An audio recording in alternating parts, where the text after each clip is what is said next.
আসসালামু আলাইকুম ওয়া রাহমাতুল্লাহি ওয়া বারাকাতুহু নাহমাদুহু ওয়া নুসাল্লি আলা রাসূলিহিল কারীম قال الله عز وجل في القرآن العظيم أعوذ بالله من الشيطان الرجيم بسم الله الرحمن الرحيم سبحان الذي أسرى بعبده ليلا من المسجد الحرام إلى المسجد الأقصى الذي باركنا حوله لنريه من آياتنا إنه هو السميع البصير صدق الله المولانا العظيم وصدق رسوله النبي الكريم সুপ্রিয় দর্শক মণ্ডলী, কাছে কিংবা দূরে, দেশে কিংবা প্রবাসে যে অবস্থান থেকে চোখ রেখেছেন ইসলাম ইসলাম আমরা অনুষ্ঠানের সাথে সকলকে আজকের এই সুন্দর আয়োজনে স্বাগত জানাচ্ছি। পবিত্র কালামে পাক থেকে একটি আয়াত আমি তেলাওয়াত করেছি, যা হলো সুবহানাল্লাযী আসরা বিআবদিহি, পবিত্র কোরআনের সূরা বনী ইসরাঈলের একেবারে প্রথম আয়াত।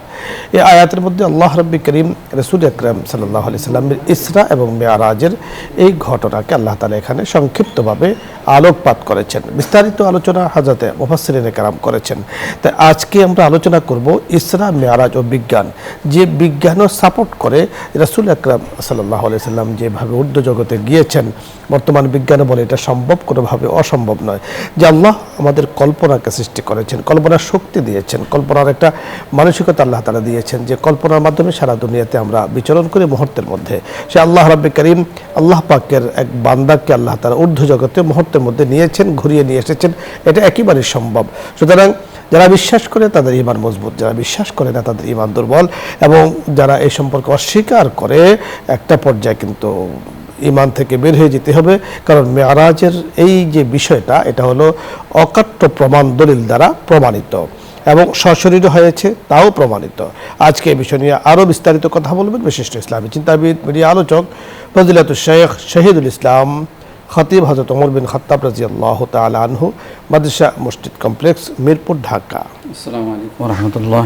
ওয়ালাইকুম আসসালাম ওয়া রাহমাতুল্লাহ। মুফতি সাহেব কেমন আছেন? আলহামদুলিল্লাহ। আলহামদুলিল্লাহ। আজকে আপনার কাছে আমরা ইসরা মেরাজ বিজ্ঞানের আলোকে, অর্থাৎ বিজ্ঞানও কিন্তু ইসরা এবং মেরাজকে এখন বলছে, যেটা ঠিক আছে। একসময় আমরা ইতিহাসে পড়েছি যে কেউ কেউ তাদের আকলে ধরছে না, বুঝে আসছে না, তো তারা অস্বীকার করে বসছে। এখন কিন্তু এখান থেকে সরে আসছে না, এটা সম্ভব। আল্লাহ রাব্বুল কারীম আরও কিছু করতে পারেন, আল্লাহ সকল কিছুর মালিক। আপনার কাছে শুনবো আরো। সুবহানাল্লাযী আসরা বিআবদিহি লাইলাম মিনাল মাসজিদিল হারাম ইলাল মাসজিদিল আকসা আল্লাযী বারাকনা হাওলাহু ইলা আখিরিল আয়া। রব্বে কারীমের দরবারে শুকর আদায় করছি, যিনি আমাদেরকে এই পবিত্র একটা অনুষ্ঠানে বসার তৌফিক দান করছে। আলহামদুলিল্লাহ। মেরাজ একটা আকীদাগত জিনিস, একটা আকীদার ব্যাপার। মেরাজে আসলে আমরা যেটা বিস্তারিত জানি সেটা হলো জানা, যেহেতু কোরআন হাদিসে আছে জানা, কিন্তু মেরাজটা হচ্ছে আসলে আকীদাগত ব্যাপার। যেমন মেরাজের রাত্রে যেদিন ফজরের পরে রাসূল মেরাজ সম্পর্কে আলোচনা করতেছিলেন, তখন কাফেররা এখানে নিয়ে হট্টগোল করতেছিল। তখন আবু বকর রাদিয়াল্লাহু তাআলা আনহু বলছিলেন যে রসুল যদি সত্যিকারই মেরাজ এবং ইসরা হয়ে থাকে, সেটা আমি অপকটকটে মেনে নিলাম, এতে কোনো সন্দেহ নাই, আল্লাহ পাক এটা করাইতে পারে।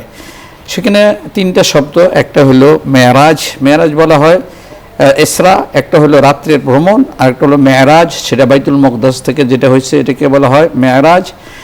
এবং বিজ্ঞান সেটাকে বলে, বিজ্ঞান এখন প্রমাণ করছে যেহেতু সেকেন্ডের গতি 1,86,000 মাইল হইতে পারে, আর এই আলুটা দিয়েছেন আল্লাহ পাক, তো আল্লাহ পাক এর চেয়েও আরও গতি সম্পন্ন বাহন আল্লাহ পাক তৈরি করতে পারে, এটা কোনো সন্দেহ নেই। এটা আমাদের মুসলমানের আকীদা, যে বিশ্বাস করা রাসূল মেরাজ করছেন, সশরীরে করছেন।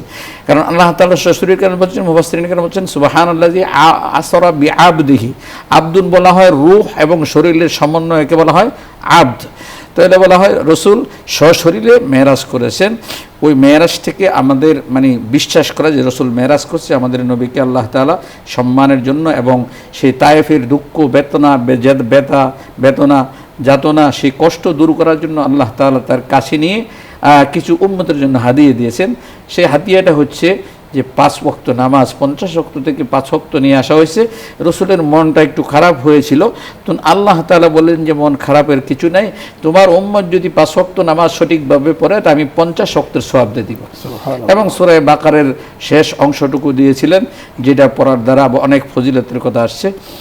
এবং মেরাজ কেন্দ্রিক আমরা অনেক কিছু করে থাকি, যেটা আসলে ঠিক নয়।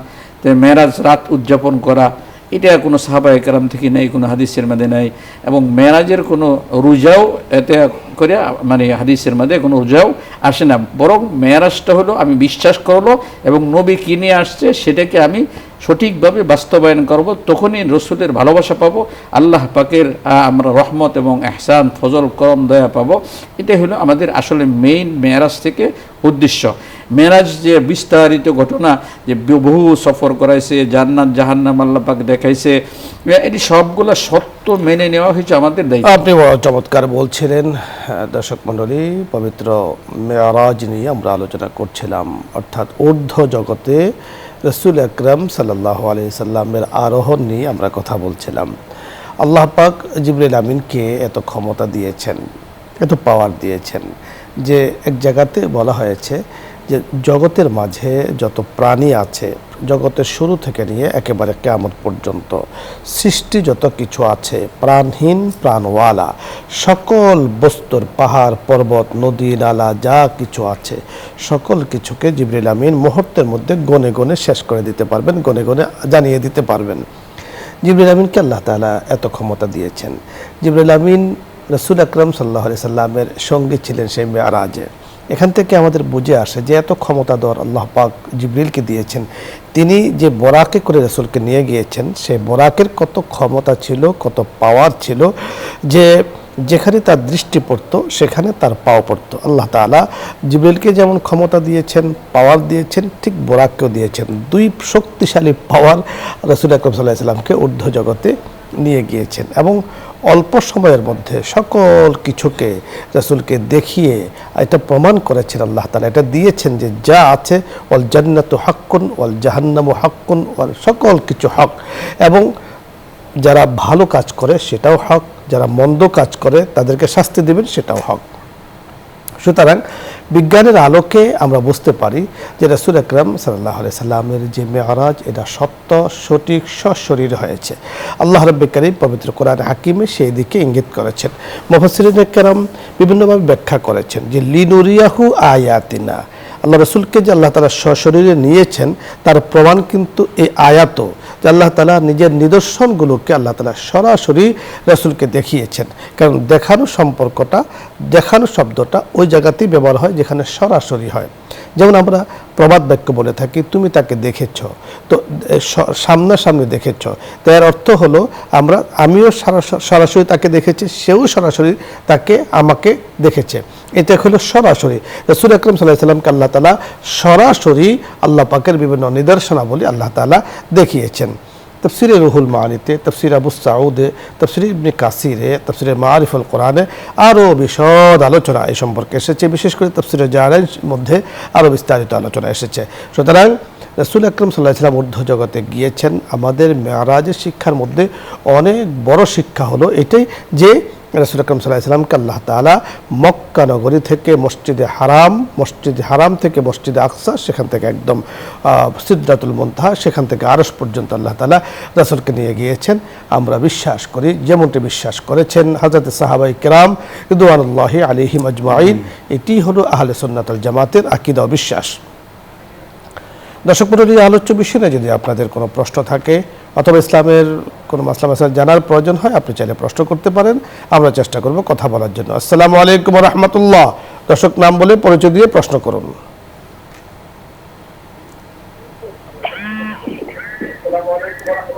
ওয়ালাইকুম আসসালাম। হুজুর ভালো আছেন? জি আলহামদুলিল্লাহ। আপনার প্রশ্ন বলুন। হুজুর, আমার প্রশ্ন হলো নফলের কি সুন্নাত না তাহাজ্জুদের নামাজের? জি, নফল নাকি সুন্নত নাকি তাহাজ্জুদের নামাজের ব্যাপারে আপনি জানতে চেয়েছেন। জি মুহতারাম, বুঝতে পেরেছি। হ্যাঁ, বোনকে ধন্যবাদ সুন্দর প্রশ্নের জন্য। নফল, এটা নফলই, তাহাজ্জুদ নফল, সুন্নতে মুআক্কাদা না, এটাকে বলা হয় সুন্নত গায়রে মুআক্কাদা। অর্থাৎ নফল এবং সুন্নত গায়রে মুআক্কাদা একই জিনিস, তবে তাহাজ্জুদের বড় ফজিলত কোরআনে আসছে, হাদিসে আসছে। অর্থাৎ নফল শব্দটি হলো অতিরিক্ত। নফল এই শব্দের অর্থই হলো, আরবিতে বলা হয় নফল, বাংলাতে হলো অতিরিক্ত। অর্থাৎ শরীয়তে যা আমাদেরকে হুকুম করেছেন নামাজ, রোজা, ফরজ ও ওয়াজিবাতগুলো পালন করার পরে সুন্নতে মুআক্কাদা পালনের পরে অতিরিক্ত যেটা আছে সেটাকে কিন্তু নফল বলা হয়। তাহাজ্জুদ তো নফলেরই অন্তর্ভুক্ত, সেটাকে সুন্নতে জায়েদও বলা যেতে পারে, কোনো সমস্যা নেই। পরে দর্শক, আসসালামু আলাইকুম। ওয়ালাইকুম সালাম ওয়া রাহমাতুল্লাহি ওয়া বারাকাতুহু। রমেশ দদমবাসন বলতে কে নূর বলছিলাম। জি, প্রশ্ন করুন। প্রশ্ন হুজুর, আমার দুইটা প্রশ্ন। গতকালকে লাইন পাই নাই, প্রশ্ন করতে পারি নাই। যে আমাদের সম্মানিত আলোচক ওই মেরাজ সম্বন্ধে বলছিলেন যে রাসূল সাল্লাল্লাহু আলাইহি ওয়াসাল্লাম এই মক্কা কাবায় সাইত ছিলেন, কিন্তু আমরা ওয়াজ মাহফিলে শুনলাম যে হুজুর বললেন যে উম্মে হানি রাদিয়াল্লাহু আনহার পরে উনি সাইত ছিলেন, কোনটা ঠিক? আর 2 নম্বর প্রশ্ন হচ্ছে যে আমরা এই প্যাকেজ থেকে আপনার এই যে মেরাজের যে প্যাকেজ মক্কা থেকে আপনার এই আল-আকসা মসজিদ পর্যন্ত, এরপর থেকে আল্লাহ রাব্বুল আলামিনের ওই চিন্তা মুক্তা ইয়রেনে যাওয়া পর্যন্ত, এই থেকে আমাদের কি শিক্ষণীয় বিষয়? ধন্যবাদ। জি, আমরা আলোচনা করছি। অত্যন্ত চমৎকারভাবে আপনি দুটো প্রশ্ন করেছেন। ধন্যবাদ ভাইকে প্রশ্ন করার জন্য। হ্যাঁ, উম্মাহানির ঘর থেকে রাদিয়াল্লাহু তাআলা আনহার ঘর থেকে, সেটা ছিল বাইতুল্লাহর পাশেই যে ঘরটা, এটা এখনো আছে। অনেকে যাইলে সেটা দেখতে পায় বা অনেকে বসে এখানে ইবাদত করে। ঠিক আছে, উম্মাহানির ঘর থেকে কাবা চত্বরে সিনা সাফ হওয়ার পরে এখান থেকে বাইতুল মাকদাস থেকে এরপরে শুরু হয়েছে। আর 2 নম্বর হচ্ছে যে উম্মে হানির ঘর এবং কাবা শরীফ বর্তমানে এক। হ্যাঁ। বর্তমানে উম্মে হানির রাদিয়াল্লাহু তাআলা আনহার ঘর এখানে ছিল, এটা জাস্ট কেউ অনুমান করে, আন্দাজ করে, এখানে কোনো চিহ্ন বা কোনো কিছু কিন্তু নেই। ধারণা হলো এই যে এখানে বসে ইবাদত করলে দোয়া কবুল হয়, এই ধরনের একটি কথা কিন্তু আমাদের জানা আছে। সে হিসাবে আমরা অনেকে খুঁজে সেটাকে বের করে সেখানে বসে ইবাদত করি। এখন এটা হারামের ভেতরে কিন্তু নিয়ে নেওয়া হয়েছে। তাহলে খানায়ে কাবা এবং উম্মে হানি, যিনি বলেছেন উম্মে হানির ঘর থেকে রাসূল গিয়েছেন, সেটা যেমন ঠিক, খানায়ে কাবা থেকে নিয়েছেন সেটাও ঠিক, কোনো সমস্যা নেই। এজন্য এটা দিয়ে বিতণ্ডার কোনো সুযোগ নেই। মেরাজের যে ঐতিহাসিক যে ওয়াকিয়া ঘটনা, এর থেকে আমাদের এখান থেকে শিক্ষা হচ্ছে যে ইন্নাল্লাহা আলা কুল্লি শাইইন কাদির, আল্লাহ পাক যে মহান শক্তির অধিকারী, যে বিশাল এক দূরত্বকে আল্লাহ পাক অল্প সময়ের মাধ্যমে, এবং যেটা এখনো বিজ্ঞান আবিষ্কার করতে পারে না, প্রথম আকাশ, কিন্তু আকাশ 7টা, প্রথম আকাশ, দ্বিতীয় তৃতীয় আকাশ, এই আকাশগুলো অতিক্রম করছে এবং সেখানে দরজা ছিল, পাহারাদার ছিল। এখান থেকে শিক্ষা হলো যে আল্লাহ পাক মহান শক্তির অধিকারী, আল্লাহ পাকের কাছে মানে পারবে না বলে মানে অসম্ভব কোনো জিনিস নাই, যেন আমরা বলি সুবহানাল্লাহ। এর মানে আল্লাহ তাআলা সমস্ত অক্ষমতা থেকে পবিত্র, অর্থাৎ আল্লাহ পাকের কুদরতের বহিঃপ্রকাশ, কুদরতের শক্তির বহিঃপ্রকাশ, আল্লাহ পাকের শক্তির বহিঃপ্রকাশ। আল্লাহ পাক যে কুন ফায়াকুনের মালিক, তার একটা বড় দলিল। দ্বিতীয়ত হলো রাসূল আকরাম সাল্লাল্লাহু আলাইহি সাল্লাম নবিয়ে বারহাক, সঠিক নবী, সত্য নবী এবং সাইয়্যিদুল মুরসালিন, তাজদারে মদিনা, শ্রেষ্ঠ নবী, তার একটি প্রমাণ, বড় প্রমাণ। 3 নম্বর হলো রাসূলের অনেক নবীকে আল্লাহ তাআলা অনেক মুআজিজা দিয়েছেন। রাসূলের এটাও একটা মুআজিজা, যেটা রাসূলের পক্ষে সম্ভব, তো অন্য কারো পক্ষে সেটা সম্ভব নয়। 4 নম্বর হলো যে লিনুরিয়াহু মিন আয়াতিনা, আল্লাহ তাআলা যেই অনেক কিছু দেখিয়েছেন। তো আমরা এটা অকপটে বলতে পারি যে জান্নাত জাহান্নাম, একটা কথা আছে আমাদের সমাজে, না দেখে বিশ্বাস না করা, না দেখে বিশ্বাস না করা। আমরা এখন বলতে পারি দেখে আমরা বিশ্বাস করি। আমার রাসূল দেখেছেন মানে আমি দেখেছি, এটার প্রমাণ। আমার রাসূল যেটাকে দেখে এসেছেন সরাসরি, সেখানে জিবরিল আমিনের সাথে বিভিন্ন প্রশ্ন করে জেনেছেন, সেটা আমাদেরও দেখা, আমাদেরও জানা। বাইতুল মাকদিস, 7 আকাশ 7 জমিন, এর উপরে বিশ্বাস করা, এটাও কিন্তু তার প্রমাণ। আরও রয়েছে অনেক আলোচনা। পরের দর্শক, আসসালামু আলাইকুম ওয়া রাহমাতুল্লাহ। ওয়ালাইকুম আসসালাম। ওয়ালাইকুম আসসালাম। প্রশ্ন করুন। আমার নাম শামসুল হাসান মিলন, আমি নোয়াখালী। জি, একটা বিষয় জানার জন্য যে আমরা যারা উমরা করতে যাই, সাধারণত আমরা মক্কায় উমরা করে পরে হুজুর সাল্লাল্লাহু আলাইহি ওয়াসাল্লাম মাজার জিয়ারত করি বা তোমার কওদা জিয়ারত করি। জি, কিন্তু অনেকে মদিনা দিয়ে যান, প্রথম কওদা জিয়ারত করে পরে আসে উমরা পালন করেন। এই বিষয়ে কোনো সমস্যা আছে কিনা? আসলে কোনো সমস্যা নেই। ধন্যবাদ। জি মোহতারাম। জি, আপনি উভয়ভাবেই করতে পারেন। আপনি প্রথমে মক্কা আসতে পারেন, প্রথমে মদিনাও যেতে পারেন, এতে কোনো শরীয়তের কোনো দায়বদ্ধতা আমরা নেই। একটু যদি মহতারাম বিস্তারিত আলোচনা করি, দেখুন আমরা বাংলাদেশ থেকে যারা যাই, আমরা যখন মক্কায় যাই তখন আমরা মিকাত যাকে বলা হয়, আমরা ইয়ালাম লাম অতিক্রম করার সময় বিমানে বলে দেয় যে এখন আমরা মিকাত অতিক্রম করছি, এখন আমরা নিয়ত করে দিই। ইয়ালাম লাম থেকে এর আগে ইহরাম বেঁধে মিকাত অতিক্রম করতে হয়। তো সেক্ষেত্রে আমরা ইয়ালাম লাম অতিক্রম করে আমরা ইহরামরত অবস্থায় গিয়ে মক্কায় করি, কোনো সমস্যা নেই। ঠিক অনুরূপভাবে মদিনায় যারা যান ওনারা তখন আর ইয়ালাম লাম অতিক্রম করেন না, সরাসরি মদিনায় চলে যান। যাওয়ার পথে মদিনার থেকে আবার আসার পথে জুল হুলাইফা, সেটা হলো মিকাত, তখন জুল হুলাইফা সেখানে যান, সেখান থেকে ইহরাম বেঁধে ওনারা আবার মক্কায় প্রবেশ করেন। তাহলে একদিক থেকে যখন আমরা ইয়ালাম লাম অতিক্রম করি তখন আমরা মক্কায় প্রবেশ করি, মদিনা থেকে যখন জুল হুলাইফা অতিক্রম করেন মক্কায় প্রবেশ করেন, এতে শরীয়তের দৃষ্টিতে কোনো সমস্যা নেই। পরে দর্শক, আসসালামু আলাইকুম।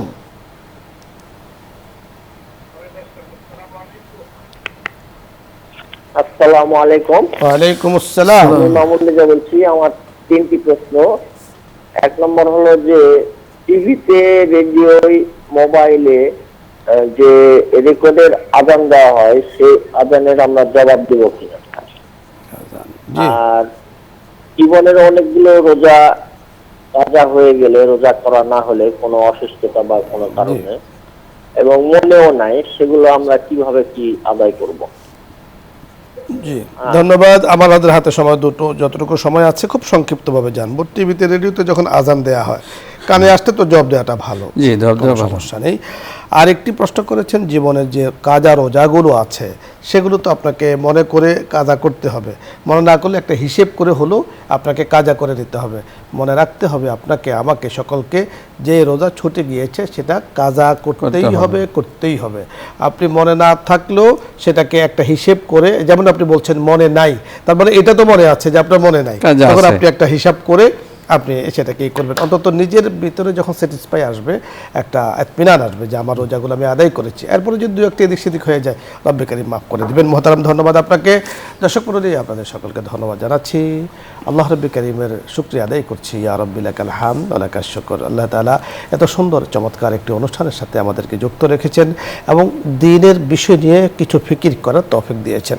এবং রাসূল আকরাম সাল্লাল্লাহু আলাইহি ওয়াসাল্লাম বলেছেন যে দুনিয়া এবং আখিরাতের মধ্যে, পরকালের মধ্যে, অর্থাৎ সারা জাহানের মধ্যে মানুষ যখন দ্বীন নিয়ে, ইসলাম নিয়ে কোনো ফিকির করে তখন সেটা দুনিয়া এবং দুনিয়ার মাঝখানে যা কিছু আছে তার থেকে উত্তম।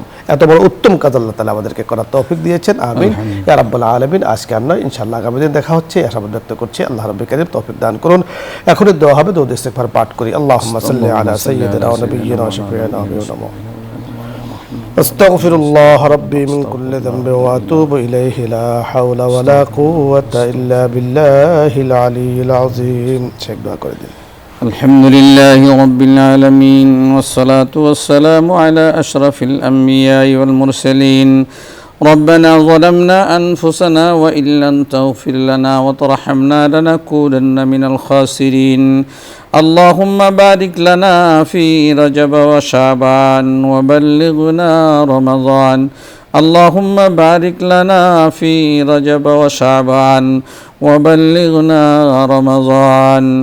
আয় আল্লাহ ইয়া আরহামার রাহিমিন, দয়া মায়া মেহেরবানি করিয়া আমাদের দুরুদ ও সালামের হাদিয়াটুকু নবী পাকের রওজা ধারে পৌঁছায়া দাও। আয় আল্লাহ ইয়া আরহামার রাহিমিন, আমরা বড় গুনাহগার। আয় আল্লাহ, গুনার বোঝা নিয়ে তোমার শাহী দরবারে হাত তুলেছি, মেহেরবানি করিয়া আমাদের জিন্দেগীর তামাম গুনাহগুলো মাফ করিয়া দাও।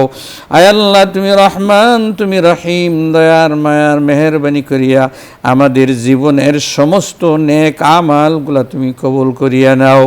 আয় আল্লাহ, আমাদেরকে গুনাহগার অবস্থায় কবরে নিও না, মেহেরবানি করে মৃত্যুর সময় তুমি আমাদেরকে ঈমান নসিব করিও মাওলা। আয় আল্লাহ, ঈমানের সাথে যেন আমরা আয় আল্লাহ মৃত্যুর কোলে সইতে পারি, তৌফিক দান করিও। আয় আল্লাহ, এই অনুষ্ঠানকে তুমি কবুল করিয়া নাও। আয় আল্লাহ, যাদের তত্ত্বাবধানে আল্লাহ এই অনুষ্ঠান পরিচালিত হয়, আয় আল্লাহ মেহেরবানি করে তাদেরকে হায়াতে তাইয়্যিবা দান করিয়া দাও। সমস্ত মাসায়েব আযাব থেকে হেফাজত করো। আয় আল্লাহ তাদের পিতৃকুল মাতৃকুল যারা কবর দেশে আছে মেহেরবানি করে তাদের কবরকে জান্নাতের বাগানে পরিণত করে দাও। আয় আল্লাহ তাদের বাগানকে সুখময় ঠিকানা বানায় দাও। তাদের আল্লাহ তাদের কবরে মাওলা জান্নাতের বিছানা বিছায়া দাও। আয় আল্লাহ আরহামার রাহিমিন তুমি আমাদের এই ফরিয়াদকে কবুল করে নাও। ওয়া সাল্লাল্লাহু তাআলা আলা খায়রি খালকিহি মুহাম্মাদিন ওয়া আলিহি ওয়া আসহাবিহি আজমাইন আমিন বিরহমাতিকা ইয়া আরহামার রাহিমিন।